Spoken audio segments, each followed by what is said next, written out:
तो इस कहानी की शुरुआत हुई थी जीहॉन से, एक हारा हुआ इंसान जिसके पास किसी भी काम के लिए, यहाँ तक कि अपनी मॉम के इलाज के लिए भी पैसे नहीं थे। ऐसे मुश्किल टाइम पर उसे किसी ने डेथ गेम खेलने का मशवरा दिया, जिस डेथ गेम में उसके साथ खेलने के लिए और 500 लोग भी आए थे। इस गेम में एक रोबोट थी, जो भी इंसान थोड़ी सी भी गलती करता था वो रोबोट चुनकर उसे मार देती थी। इस गेम को जीतने के लिए, अपनी जान बचाने के लिए जीहॉन ने एक बूढ़े कैंसर पेशेंट तक को धोखा देकर अपनी जान बचाई और आखिर ये गेम जीत गया। वो 500 प्लेयर्स में से एक था जो जीत कर निकला था, बाकी सब उस गेम में मारे गए थे। गेम को जीतने के बाद उसके पास बहुत सारे पैसे आए थे, लेकिन उसने उन पैसों को हाथ तक नहीं लगाया, क्योंकि उसे लगता था कि उसी की वजह से गेम में आए 500 लोग मरे हैं। उसे इस चीज का दुख था।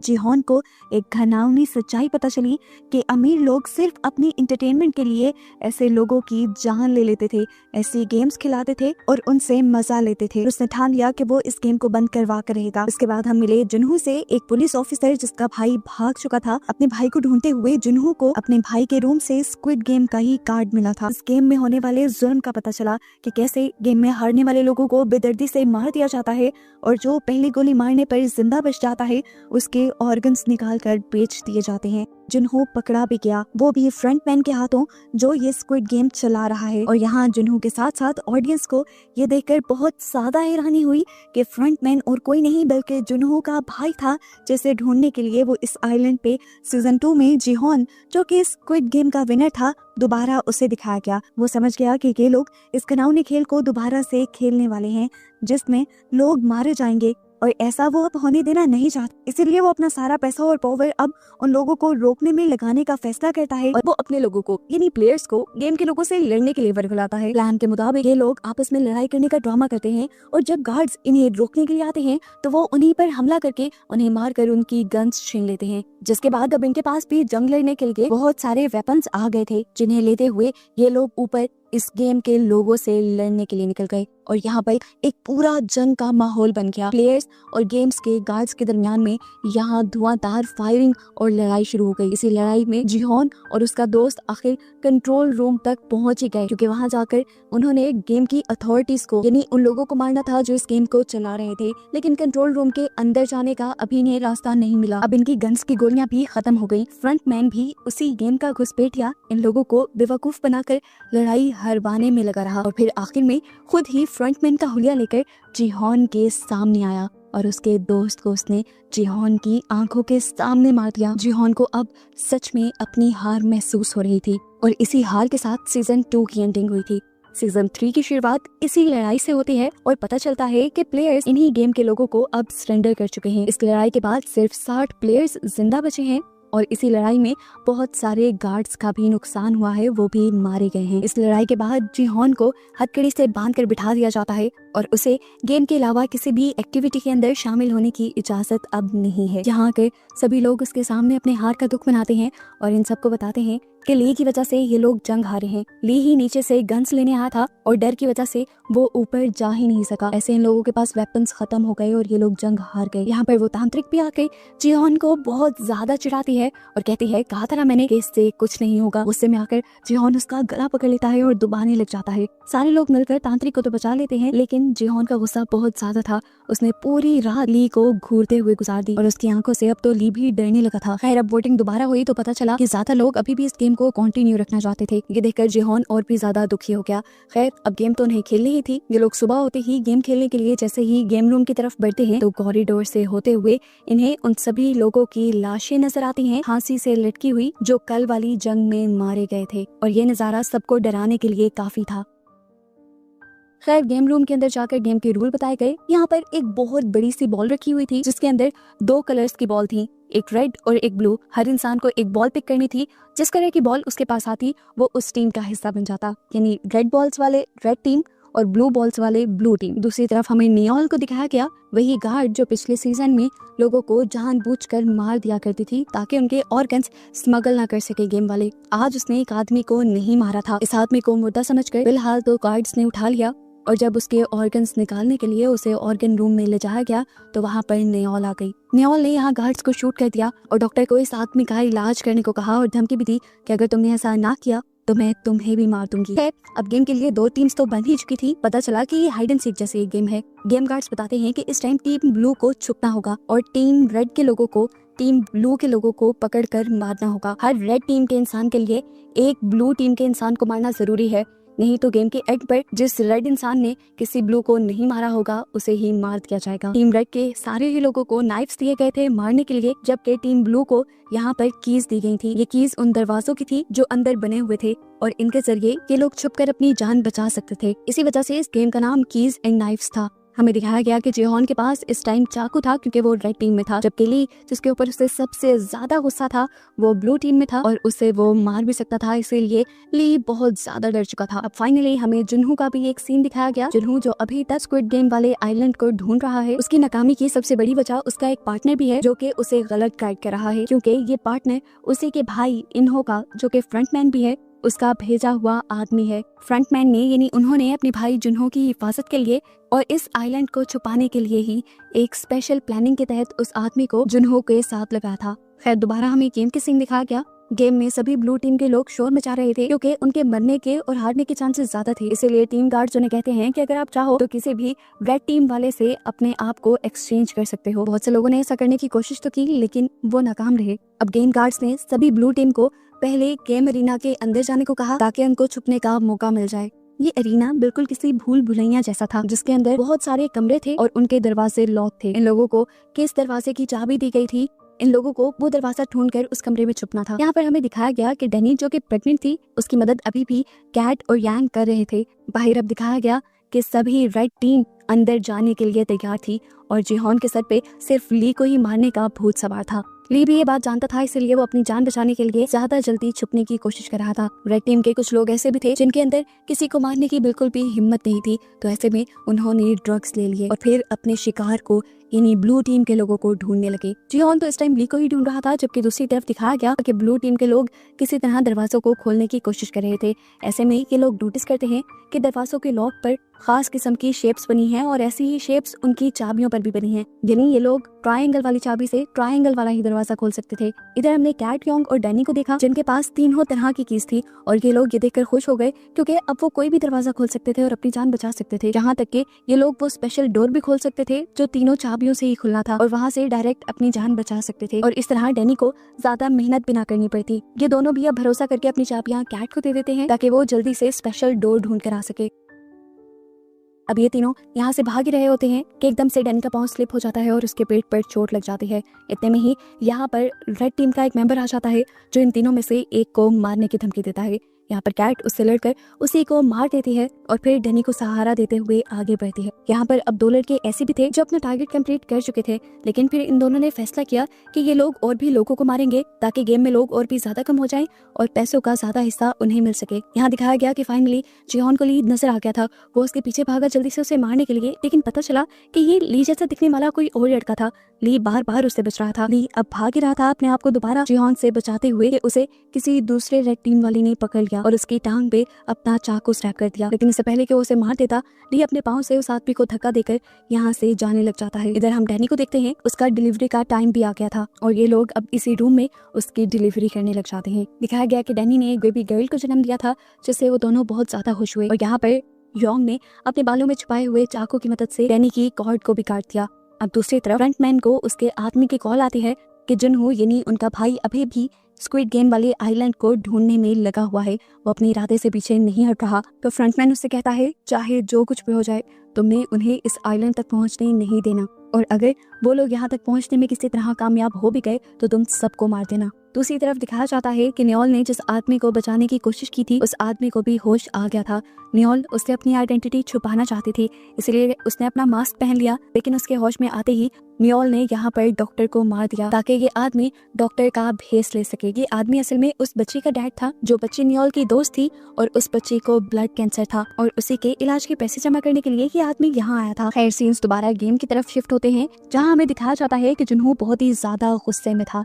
जुनहू के सामने इस टाइम वो तांत्रिक आ जाती है जिसे वो गुस्से में मारने ही वाला होता है, तो तांत्रिक उससे कहती है तुम तो ली को मारना चाहते थे ना, मैंने उसे अभी ऊपर की तरफ जाते देखा है, उसका पाँव बहुत ज्यादा जख्मी है, वो ज्यादा दूर गया भी नहीं होगा। ये सुनकर जिहोन उसके पास चला गया और यहाँ पर उनके दरमियान में बहुत बुरी फाइट हुई, जिसमें आखिर जिहोन ने ली को मार ही दिया। ली को फंसाने के बावजूद भी तांत्रिक तो बचते ही नहीं, क्योंकि यहाँ पर एक दूसरा आदमी आकर उसे मार देता है। डैनी और योंग को बचाते बचाते कैट भी अपनी कुर्बानी दे देती है और उसकी मौत से इन दोनों को बहुत बुरा धचका लगता है। इतनी ही देर में योंग का बेटा भी आकर अपनी मॉम से डैनी को मारने को कहता है ताकि उसकी जान बचाए, पर उसकी मॉम उसका साथ नहीं देती, डैनी को बचाती हैं वो। अब वो लड़का डैनी को मारने के लिए जबरदस्ती भी करने वाला था, पर उससे पहले ही गेम टाइम खत्म हो गया और गेम गार्ड्स ने ही आकर उस लड़के को शूट कर दिया। उसकी माँ की आंखों के सामने लाशों को यहाँ से ले जाया गया और सभी लोग अब अपने लाउंज में आ गए, जहां आते ही जिहोन को बांध दिया गया और सभी को उनकी जीती गई अमाउंट दिखाई गई। ये काफी ज्यादा थी,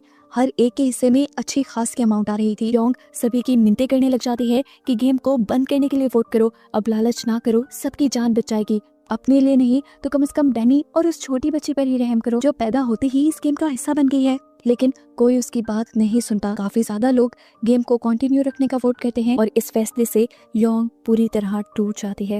वो रात में डैनी की बेटी को प्यार करती है और फिर जिहोन के पास आती है, उससे वादा लेती है कि तुम इस गेम में आखिर तक खेलोगे ताकि तुम डैनी और उसकी बेटी की मदद कर सको। ये वादा लेकर वो यहाँ से चली जाती है और रात में सुसाइड कर लेती है, यानी अपनी जान ले लेती है।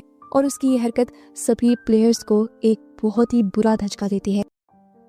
खैर, अगली गेम का टाइम आ जाता है। गेम सिंपल थी, इन्हें रोप के ऊपर से जंप करनी थी और ऐसे ही करते करते इन्हें आगे जाना था, ब्रिज को पार करना था। हल्की सी गलती भी इनकी जान ले लेती। एक एक करके सभी ये पार करना शुरू करते हैं। इस गेम को देखने के लिए बहुत से वीआईपीस भी आए हुए थे जो इन लोगों के बिहेवियर्स को नोटिस करते हुए इन पर शर्तें लगा रहे थे। दूसरी तरफ अब फाइनली जुनहू की यानी ऑफिसर की भी इस आइलैंड की तलाश खत्म हो जाती है, क्योंकि इस मर्तबा वो जिस आइलैंड के पास था उसने आइलैंड की पहाड़ी को पहचान लिया था। ये वही पहाड़ी थी जहाँ से पिछले सीजन में उसके भाई इन्होंने उसे शूट किया था। खैर, सीन्स दोबारा से गेम की तरफ शिफ्ट हो जाते हैं और दिखाया जाता है कि एक लड़का बुरी तरह से लड़खड़ा रहा था। इसने अपने आप को बचाने के लिए ब्रिज को भी पकड़ा, लेकिन फायदा नहीं हुआ और आखिर अपने आप को स्टेबल ना कर सका और नीचे गिरकर उसकी मौत हो गई। सभी उसके पीछे के लोग डर कर और भी ज्यादा होशियार हो गए और बड़े एहतियात से जंप करते हुए ब्रिज को पार करने लगे। अंदर जो वीआईपीस बैठे हुए ये गेम देख रहे थे, उन्होंने फैसला किया कि वो छोटी बच्ची जो डैनी की बेटी है वो भी अब एक प्लेयर के तौर पर ही काउंट होगी और उसे भी खेलना पड़ेगा। अब वो कैसे खेल सकती थी? यहाँ पर डैनी दोबारा जिहोन से मदद मांगती है और जिहोन उसकी मदद के लिए मान भी जाता है। वो अपनी जैकेट उतार कर उसका बेबी बैग बनाते हुए उस बच्ची को अपने सीने से बांध लेता है और फिर गेम शुरू करता है। सभी लोग जब उस ब्रिज को पार कर रहे थे तो एक साथ सबके लिए जंप करना बहुत मुश्किल हो रहा था। कोई एक अगर गिरने वाला होता है तो अपने आप को बचाने के लिए वो दूसरे को पकड़ लेता और ऐसे दूसरा भी उसके साथ गिरकर मारा जाता। यहाँ तक कि कोई तो अपने आप को स्टेबल करने के लिए दूसरे को ही गिरा देते थे और बस ऐसे ही ये गेम चल रही थी। जिहोन भी अपने आप को बचाने के लिए अपने सामने वाले आदमी को गिराकर उसकी जान ले लेता है, क्योंकि वो आदमी बहुत डरपोक था और उसने काफी टाइम से उसका रास्ता ब्लॉक किया हुआ था। और फाइनली अब जिहोन ने भी ब्रिज पार कर लिया और एंड पे थी डैनी जो इस ब्रिज को पार नहीं कर पाई और इस गेम के एंड पर वो भी मर जाती है, जिसकी मौत को देखकर दूर से जिहोन बिल्कुल टूट जाता है।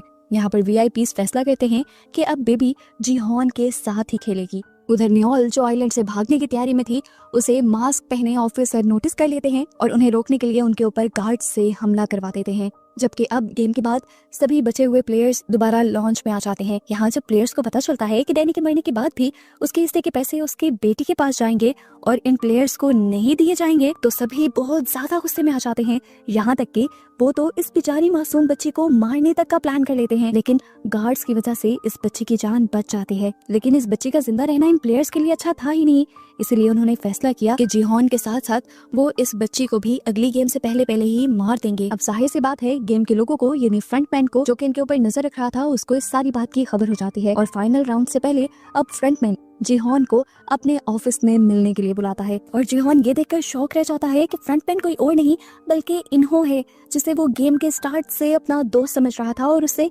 हमदर्दी दिखा रहा था। उसकी तो मौत की खबर भी गेम वालों ने कंफर्म कर दी थी और वो उसकी मौत पर भी दुखी था, लेकिन अब उसे फ्रंटमैन के तौर पर देखकर जिहोन का सबके ऊपर से एतबार खत्म हो गया। फ्रंटमैन जिहोन को बताता है कि मैंने तुम्हें यहाँ पर एक डील देने के लिए बुलाया था।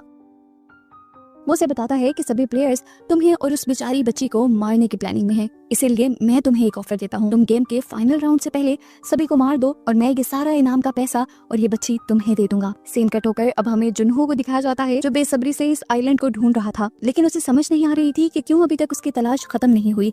उसे पता चला कि उसका ही एक साथी उसे धोखा दे रहा था, उसे भटका रहा था। वो असल में उन्हों का साथी था, उन्हों का बंदा था और उन्हों को ही खबरें देते हुए वो पकड़ा गया। जुनहो अपने गुस्से और जोश में उससे लड़ने लगा। यह आदमी भी सबको मारने का ही इरादा रखता था, क्योंकि इन्होंने उसे इंस्ट्रक्शन दी थी कि अगर ये पुलिस वाले सारे आइलैंड तक पहुंच जाए तो तुम इन सबको ही मार देना। पर अब जुनहो के साथ लड़ाई में वो खुद ही मारा जाता है। इसी दौरान नियोल, जिसके ऊपर गार्ड्स हमला कर रहे थे, वो उसके साथ एक सौदा करते हैं कि अगर तुम्हें अपनी जान प्यारी है तो तुम आइलैंड पर वापस आ जाओ। वो मान तो जाती है, लेकिन जाने से पहले वो किसी तरह उस बच्ची के डैड को यहाँ से निकालने में कामयाब हो जाती है और फिर वो आइलैंड पर वापस आकर एक सीक्रेट रूम में जाकर ऑफिसर्स को गन पॉइंट पर ले लेती है। कुछ ऑफिसर्स को मारते हुए तो कुछ से लड़ते हुए वो ऑफिसर्स को इस बात पर फोर्स करती है कि उस आदमी के यहाँ आने वाले और यहाँ से भागने वाले सारे सबूत मिटा दिए जाएं। और अपने इस मिशन में वो कामयाब भी हो जाती है। इधर रात में दिखाया जाता है कि जिहोन अभी भी फैसला नहीं ले पा रहा था कि उसे क्या करना चाहिए।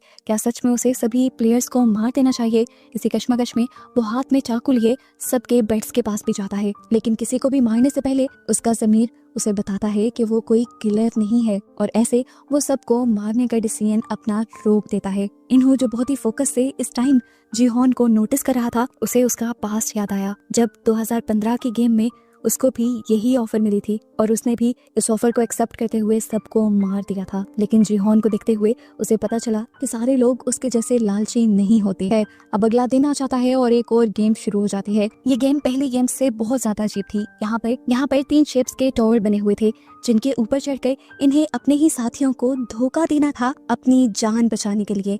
अपने आप को बचाने के लिए सभी लोगों को इस टावर से उन्हें नीचे फेंकना था। यहाँ पर जैक भी सबको ये हकीकत बताता है कि वो इस बच्ची का बायोलॉजिकल फादर है, जिसे बचाने की अब उसे परवाह हुई थी। उसे बचाने के लिए वो सबसे पहले ही एक रॉड उठाकर यहाँ पर एक बूढ़े आदमी को धक्का देते हुए उस रॉड के जरिए नीचे फेंक देता है और ऐसे ही दूसरे आदमी को मारना शुरू कर देता है। दूसरे लोग भी अपनी जान बचाने के लिए एक दूसरे से लड़ रहे थे और जो किसी एक को नीचे गिराने में कामयाब हो जाता तो समझो वो एक राउंड जीत जाता। सबसे ज्यादा जैक ही लोगों को मारकर नीचे गिरा रहा था ताकि उसकी प्राइज मनी ज्यादा हो जाए। इन सारे राउंड्स के दरमियान में एक आदमी खुद ही अपनी जान ले लेता है इस बच्ची को बचाने के लिए। तो यहाँ पर दोबारा अब जैक भी एक आदमी के ऊपर जबरदस्ती चाकू से हमला करने लग जाता है और उसे भी मारकर वो नीचे गिरा देता है। एक एक करके इस तरह सभी लोग मारे जाते हैं और बच जाता है जैक और जिहोन। वो जिहोन से कहता है, देखो तुम इस बच्ची को दे दो, मैं इस बच्चे को नीचे गिरा दूंगा और तुम्हें कुछ नहीं कहूंगा। लेकिन जिहोन को ये बच्ची बहुत प्यारी थी, वो इसे किसी भी खतरे में नहीं डाल सकता था। इस बच्ची के चक्कर में इन दोनों के बीच लड़ाई हो जाती है। जैक के हाथ में चाकू भी था जिससे वो उसे मार सकता था, लेकिन जिहोन अपने आप को और उस बच्ची को बचाने के चक्कर में लगा रहा और इसी सब के दौरान आखिर जैक अपनी बेटी को खींचने में कामयाब भी हो गया। वो अब अपनी बेटी को नीचे गिराने वाला था। सभी वीआईपीज उसका बिहेवियर नोटिस कर रहे थे, जबकि जिहोन उसकी मिन्नतें कर रहा था, कैसे मत करो, इस बच्ची को मत फेंको। आखिर जिहोन इस बच्ची को पकड़ने के लिए उस आदमी को धक्का देता है और जल्दी से अपनी जैकेट पकड़ लेता है जिसमें वो बच्ची थी। यहाँ वो चाहता था गिरते हुए जैक की भी जान बचा सकता था, पर उसने नहीं बचाई। आखिर जैक नीचे गिरकर मारा गया और फाइनल राउंड के अंदर हमें जिहोन दिखाया गया उस बच्ची के साथ। फिर इस आइलैंड के बाहर हम देखते हैं कि जिहोन भी आखिर इस आइलैंड तक पहुंच गया था। वो इस आइलैंड के बाहर उस आदमी को भी देखता है जिसे नियोल ने निकाला था और उसे रेस्क्यू कर लेता है और फिर सभी गार्ड्स के साथ उस आइलैंड पर स्क्विड गेम के लोगों की तलाशी के लिए निकल जाता है। गेम के अंदर फाइनल राउंड में दिखाया गया कि जिहोन के हाथ में वो बच्ची थी और वो एक गहरी सोच में था। वीआईपीज भी ह्यूमन बिहेवियर को नोटिस करते हुए जिहोन के ऊपर ये शर्त लगाते हैं कि जिहोन इस बच्ची को मार देगा और प्राइस मनी के साथ साथ अपनी भी जान बचा लेगा। जिहोन भी अब कुछ सोचते हुए फाइनल राउंड का बटन दबा देता है और सभी वीआईपीज एकदम से चौंक जाते हैं और एक सांस हो जाते हैं कि देखने के लिए कि जिहोन क्या करेगा। सब तो यही एक्सपेक्ट कर रहे थे कि वो बच्ची को गिरा देगा, लेकिन जिहोन बच्ची को साइड पे रखकर बिना कोई एक्सप्रेशन दिए अपनी ही जान ले लेता है। अपनी जान लेने के लिए उसने खुद ही टावर से जंप कर दी थी और ये करते ही सारे वीआईपीज यहाँ तक के फ्रंट मैन तक शॉक रह गया। ये करके उसने प्रूव कर दिया था कि वो इंसान है, कोई जानवर नहीं, और इंसानियत उसके अंदर अभी भी जिंदा बची थी।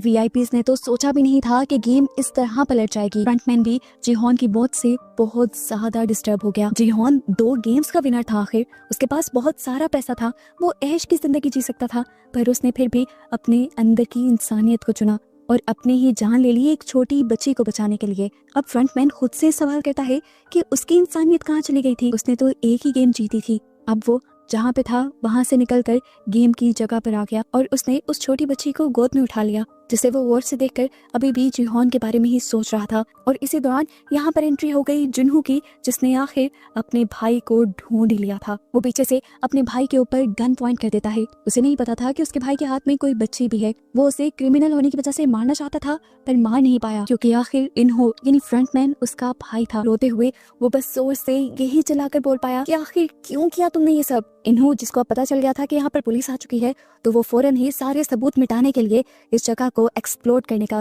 यानी इस जगह धमाका करवाने का ऑर्डर दे देता है। यहाँ पर बहुत सारे बॉम्ब लगाकर उसमें 30 मिनट का टाइमर लगा दिया जाता है और जल्दी जल्दी सभी वीआईपीज यहाँ से निकलने की तैयारी में लग जाते हैं। वीआईपीज के साथ साथ फ्रंटमैन और न्योल भी यहाँ से निकलने में कामयाब हो जाती है। खैर, ये फैसिलिटी तबाह हो जाती है, गेम खत्म हो जाती है और इस सारे वाकये के 6 माह बाद की कहानी दिखाई जाती है। जिन्हों जब अपने घर जाता है तो अपने घर पे एक पार्सल रिसीव करता है। इस पार्सल में वही छोटी बच्ची थी और साथ ही साथ उसकी जीती हुई प्राइज मनी भी थी, जो इन्होंने उसके लिए भेजी थी, क्योंकि इन्हों को लगता था कि उसका भाई भी एक अच्छी लाइफ डिजर्व करता है और साथ ही ये बच्ची भी अच्छी लाइफ डिजर्व करती है, जो उसे जुनहो ही दे सकता है। मूवी के पोस्ट क्रेडिट सीन में हम खुद फ्रंटमैन को देखते हैं, जो जाकर जीहॉन की बेटी से मिलता है। वो जीहॉन की बेटी को जीहॉन के मरने की खबर देता है और साथ ही साथ उसे जीहॉन का कार्ड भी देता है, जिसमें उसकी सारी जीती हुई अमाउंट थी। इसके बाद जब वो यहाँ से निकलने ही वाला था, तो उसने यहीं की गली में एक लड़की को देखा, जो यहाँ पर दाची गेम खेलते हुए लोगों को स्क्विड गेम का प्लेयर बना रही थी। ये देखकर